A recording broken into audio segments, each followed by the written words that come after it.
Type 1 मधुमेहामध्ये नवीन काय उपचार पद्धती किंवा नवीन काय टेक्नॉलॉजी अवेलेबल आहे याबद्दल कॉमनली विचारलं जातं.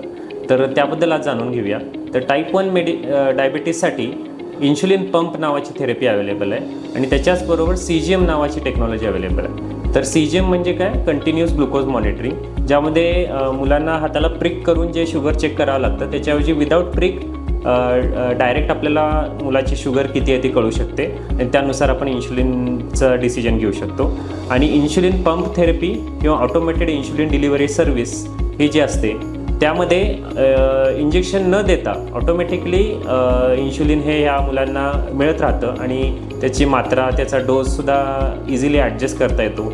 जर एखादा मुलगा शाळेत असेल तर त्याची शुगर किती आहे हे आईला किंवा डॉक्टरांना ते कुठेही असले जगाच्या पाठीवर तरी त्यांना ते बघता येतं. जसं आपण CCTV लांबचं बघतो तसंच ही एक प्रकारची CCTV आहे ज्यामध्ये मुलाचं 24 तासाचं ग्लुकोज आपल्याला समजू शकतं.